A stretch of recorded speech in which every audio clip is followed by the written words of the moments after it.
두 분과 오늘 시장 쭉 정리해 보도록 하겠고요. 첫 번째 특징주는 셀트리온으로 OX 열어보도록 할게요. 오늘 시총 상위 종목들 많이 밀리면서 셀트리온 지난주에 이어서 이번 주도 추가적으로 하단이 내렸습니다. 3분기 실적 부진에 대한 우려 때문인데 이 우려가 일시적일까요? 지금 시장이 불안해서 그런 걸까요? 셀트리온 살아날 수 있을지 두 분에게 OX로 투자 의견 여쭤보도록 하죠. 네, 두 분의 선택은 X로 일치가 됐습니다. 사실 기대가 많았던 회사였고 그리고 코로나19 때에도 치료제로 각광받을 수 있지 않을까. 이전에 잘하던 뭐 램시만 트룩시만 더할 나위 없이 좋았고요. 그랬는데 어떤 점이 지금 이렇게 분위기를 반전시킨 걸까요? 네, 저한테 하시는 거죠? 네네. 네, 예, 먼저 치고 나가서 죄송합니다. 네, 근데 실적 관련된 특히 이제 가격하고 패턴만 보게 되면 살짝 매수가 하고 싶은 가격대이긴 합니다만, 근데 지금 본질적인 흐름들, 특히 3분기 실적 관련돼서 삼성 바이오로직스도 그렇고 셀트리온도 그렇고 실적에 대한 자신감이 떨어져 있습니다. 그래서 네. 작년 동기 대비 또 지난 분기 대비 위축될 가능성에 무게를 두다 보니까 특히 가뜩이나 지금 취약한 시장에서 이 부분이 어떻게 반영을 할지 모르겠다 보니까 아무래도 여기서 턴을 하는 데는 지금 좀 제약적이지 않을까 생각이 들고 있고요. 특히 지금 실적도 숫자도 좋은 종목들이 휙휙 빠지는데 실적마저도 흔들린다라고 하게 되면 아무래도 추가 타이밍은 더 관망으로 보는 게 맞지 않나 하는 생각이 들고 있고요. 네. 게다가 치료제 얘기는 모르겠습니다. 오늘은 뭐 또 다른 경동제약 이런 종목들이 또 움직이는데 시장이 어떤 치료제 관련된 쪽은 뭐 결과를 내놔라라는 분위기고 뭐 새로운 치료제에 대한 기대감이 더 유입되는 분위기다 보니까 아무래도 이쪽은 좀 제한적인 분위기라고 봐야 될 것 같은데 그런 관점이라고 하게 되면 아마 이번 실적 시즌 쪽에서는 좀 주춤할 것 같고요. 그러면 또 기대하는 거는 내년 1월이죠. 또 JP모건 헬스케어 얘기 나오고 또 어떤 제약주가 약간 또 반응할 수 있는 시기까지는 좀 약간 무거운 시간이 좀 지나가지 않을까라는 관점 쪽에서 너무 긍정적으로 바라보기가 약간 좀 힘든 시점이다라고 말씀드리겠습니다. 아직 이 시기상으로 봤을 때는 확실히 좋아진다라고 확언하기는 좀 어려운 상황이라 조금 더 이 힘든 시기가 이어질 수 있다라고 이야기해 주셨습니다. 가격적인 메리트는 있지만 섣불리 손이 안 나간다. X 의견 두 분으로 한번 일치해 보겠고요. 이어서 고려아연도 체크해 보겠습니다. 전력난의 재련업이 반사익을 볼 수 있을까요? 지금 고려아연의 주가는요. 3.58% 상승하고 있고요. 오늘 장중에 57만 3천 원까지 오르면서 52주 신고가를 기록하기도 했습니다. 두 분 고려아연 더 보시겠습니까? OX로 의견 주시죠. 네, 이번엔 또 오로 일치가 됐네요. 두 분이 지난주 처음 이제 합을 맞춰본 이후로 계속 의견이 맞는데 고려아연 무엇이 좋아요? 그냥 원자재라서 좋습니다. 여기도 그런가요? 깐부라서 좋습니다. 에이, 깐부하기는 조금. 죄송합니다. 네. 우리 무시하고 고려아연 들어볼게요. 네, 원자재 관련주들 계속해서 시장에서 봐야 하는 종목군이라고 볼 수가 있겠습니다. 아무래도 네. 천연가스라든지 뭐 석탄이나 유가 뭐 계속해서 원자재 가격군들 상승을 하고 있다 보니 자연스럽게 뭐 고려아연도 계속해서 좋게 나갈 가능성 굉장히 높다라고 할 수가 있겠고요. 특히 뭐 친환경적으로 드라이브를 걸게 되면서 전 세계적으로 탄소 중립 정책들 계속해서 나오고 있습니다. 그러다 보니까 뭐 전기차용 배터리라든지 관련해서 수요가 계속해서 증가를 하고 있는데 고려아연이 또 2차 전지 소재로 사업을 확장을 하고 있습니다. 그러다 보니 신사업으로 확장을 하게 된다면 추가적인 성장 모멘텀도 확대를 할 수가 있겠고요. 뭐 2022년 완공 목표로 해가지고 동박공장 증설을 하게 된다면 그에 따라서 또 추가적인 그 실적적인 모멘텀도 따라갈 수가 있겠다라고 할 수가 있겠습니다. 더불어서 이제 폐배터리 관련 모멘텀도 함께 있다는 점도 한번 체크를 해보시면 좋을 것 같습니다. 네, 고려아연에 대해서 두 분의 의견 오로 일치가 되었습니다. 김민수 대표님이 파트너 바뀐 이후로 굉장히 배려하시는 모습 보여주고 있는데 아닙니다. 뭐 그냥 자연스럽게 내추럴한 진행이 참 좋습니다. 예. 원래 이러신 분이 아니거든요. 네, 세 번째 종목으로 넘어가 보겠습니다. 마감 OX 이번 특징주는 갤럭시와 머니트리예요. 오늘 이 시장 안에서도 급등을 하면서 시세가 좀 강하게 분출이 됐고 지금은 상승폭을 조금 반납했는데 가상화폐 급등과 함께 갤럭시와 머니트리 눈여겨봐도 되는 종목일까요? 두 분의 OX 의견 확인해 보시죠. 이번에는 나뉘어졌습니다. 일단 김민수 대표님은 깐부를 버리고 X 의견 주셨는데요. 무엇 때문이죠? 네, 일단 이 종목은 죄송하다는 말씀부터 드려야 될 것 같습니다. 왜요? 지난주에도 한번 올라오길래 저는 별로 약간 긍정적으로 코멘트를 못 드렸는데 네. 오늘 한번 더 올라오네요. 죄송합니다. 네, 근데 제가 바라보는 입장은 지금 NFT를 활용해서 여러 가지 앞으로 사업을 펼치겠다. 이 내용은 좋습니다. 근데 이게 지금 단순하게 기대감만인지 또 실질적으로 NFT 기술을 통해서 뭔가 수익성을 이끌어내는지에 대한 부분들은 아직 사업이 시작 초기고 좀 정리가 돼서 이런 사업을 하겠다라고 구체화되기 전까지는 조금 기대감만으로 보기 어렵지 않을까라는 관점 쪽에서 부정적으로 봤었는데 시장은 잘 가네요. 네, 그래서 지금 기준으로 보게 되면 이 회사가 그래도 기대감을 좀 크게 가질 수 있는 게 우리는 효성그룹이다. 네. 라는 관점 쪽에서 효성그룹과 함께 연계되는 여러 가지 사업들에 대한 특히 보니까 메타버스 메타갤럭시야 이렇게도 얘기하는 것 같은데 메타버스를 활용해서 또 핀테크도 한다. 그런데 좀 너무 요란하게 이렇게 막 펼치는 느낌이 나서 좀 정리가 필요하지 않을까 하는 생각도 살짝 들고 있고요. 네. 그런 관점 쪽에서 NFT 기술을 활용해서 지금 가장 수익성으로 보여주는 쪽은 게임이고 거기다가 그나마 좀 가능성이 있다고 하게 되면 제가 보기엔 서울 옥션이 아닐까라는 쪽으로는 바라보고 있는데 아직 좀 구체화된 소식까지 보고 추가 매매에 결정하는 게 좋지 않을까 싶어서 오늘도 죄송하지만 부정적으로 말씀드렸습니다. 반대로 김시은 연구원은 O 의견 주셨어요.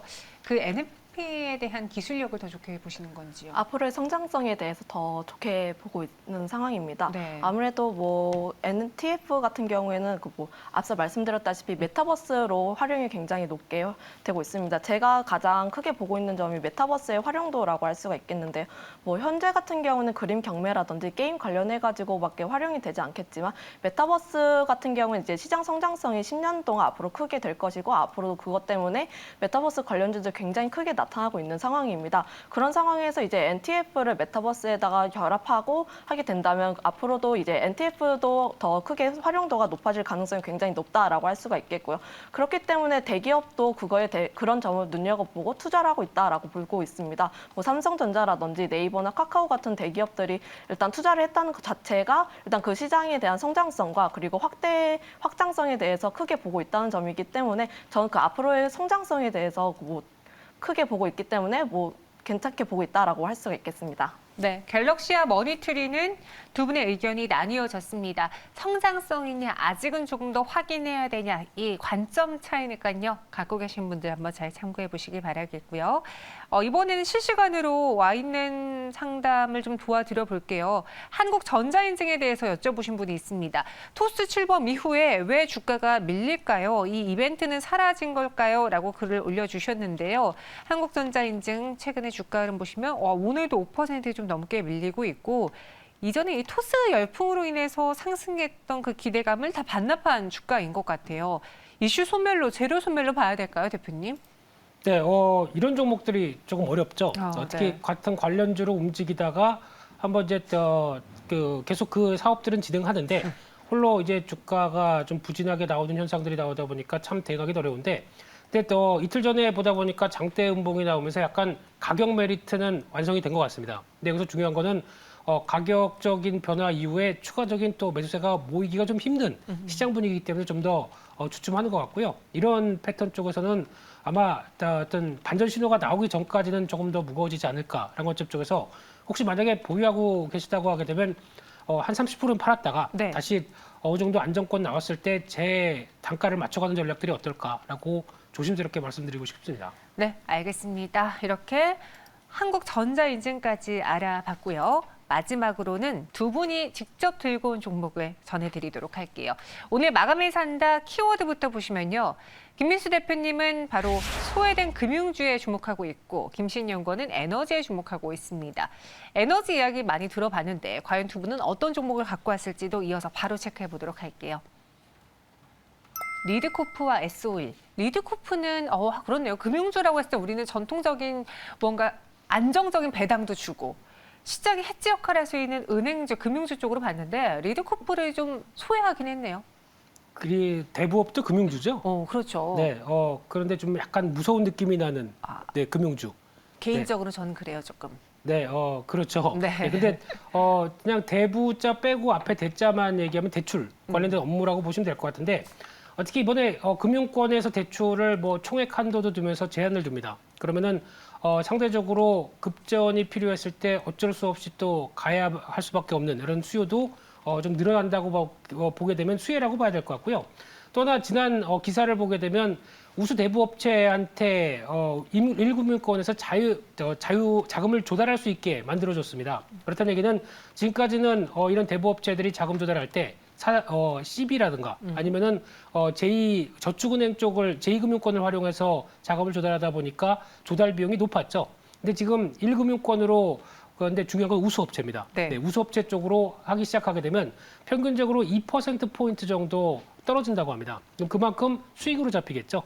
그래서 쪽에서 예대 마진이라고 할 수 있는 부분들이 더 확대되다 보니까 오히려 리드코프 같이 어느 정도 좀 인지도가 있는 이런 회사들한테는 기회 요인들이 높다고 보여지고 있는데 근데 보다 보니까 작년 영업이익이 한 600억 정도 나왔고요. 네. 올해 상반기도 그 정도 규모는 충분히 나올 걸로 보여지고 있는데 시총이 2,700억입니다.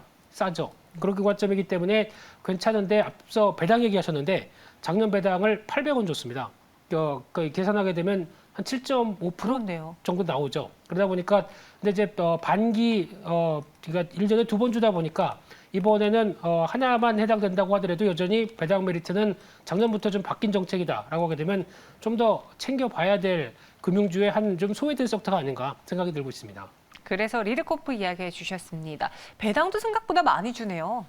제가 드리는 건 아니고요. 회사에서 죄송해요. 드립니다. 예. 그냥 저 네. 혼잣말한 거였습니다. 예. 네, 리드코프 들어봤고요. 이번에는 에너지 그리고 유가 상승 그러면은 SOL. 오늘 SOL의 주가도 좋아요.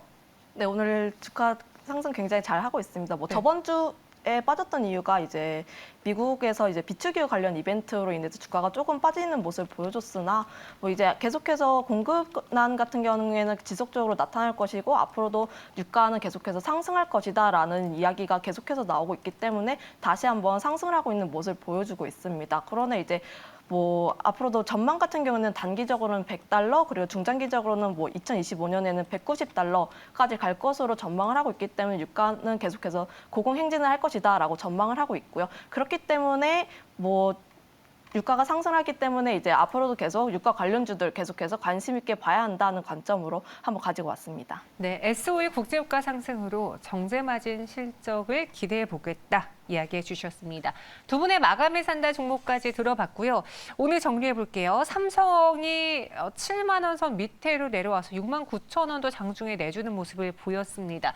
그룹주 전체적으로도 부진한 상황이고 왜 삼성 SDS도 한번 다뤄주시죠 라는 글도 제가 봤는데 김민수 대표님 오늘 시장 그리고 이 삼성 그룹주에 대해서 어떻게 보시는지 삼성그룹주 내에서 꼭 우리가 전자 말고도 기대했던 종목들이 많았잖아요. 근데 삼성전자가 이러면은 기대감을 키우기가 좀 힘들지 않을까요? 그렇죠. 네, 그렇기 때문에 일단 7만 원대 밑으로 내려온 이 상황들이 뭐 실적 관련된 얘기, 메모리 반도체 얘기 또 지금 약간 성장 동력으로 삼으려고 했던 여러 가지 부분들이 좀 정체가 되다 보니까 복합적으로 다 같이 가격대에 영향을 끼친다고 보여지고 있는데 그럼에도 불구하고 이런 저희가 다 아는 악재들이 반영되는 과정 쪽에서 또 하나 이제 지금 또 이제 상속세를 내기 위한 뭐 지분을 매각하는 과정들 네. 이게 어떻게 이어지는지가 약간 불확실성을 좀 더 키우는 측면이라고 생각되고 있고요. 근데 이거를 잘 판다고 하더라도 어떻게 보면 오너의 지분력이 좀 약화될 관점들이 또 부각되다 보니까 여러 가지 약간 부담감으로 나올 수밖에 없는데 그렇게 되면은 결론은 이 부분이 해소되는 측면, 즉 뭐 블록들이든 어떻게 정리가 돼서 나오는 시점이 일단 단기 바닥이 아니겠느냐라는 관점 쪽에서 솔직히 가격은 또 마음에 듭니다. 사고 싶은 마음은 드는데 이런 또 정황상으로는 아직 기다리라고 머리가 말을 하고 있기 때문에 네. 손가락은 일단 대기를 하고 있는 상황들이고요. 그런 쪽으로 봤었을 때 지금 전반적인 시장 분위기 특히 유가부터 환율, 금리 모두 다 시장에 우호적이지 않습니다. 이 정도가 어느 정도 확인이 돼야 시장에 대한 어떤 또 힘이 이어지지 않을까로 바라보면서 일단은 지금 시장에 대해서 어떤 싸다고 공격적으로 대응하기가 좀 힘들다라는 관점 쪽과 함께 포트폴리오는 일단 압축하고 좀 회피하는 종목들로만 짧게 대응하다가 시장의 큰 변화를 좀 확인해야 될 것 같습니다. 네, 알겠습니다. 시장에 대해서는 아직까지는 부정적인 톤이라고 해야 될까요? 관망해야 되는 그런 상황이 이어지는 것 같고요. 김시인 연구는 오늘 장 어떻게 보셨어요?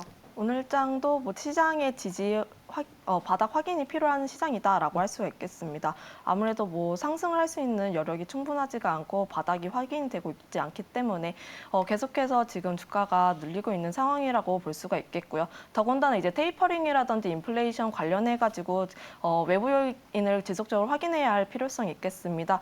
그렇다 보니까 이제 원자재 관련주들 뭐 인플레이션이라든지 원자재 가격 관련주들 지속적으로 상승을 하고 있다 보니 관련주들 한번 관심 있게 보실 필요가 있겠다라고 할 수가 있겠습니다.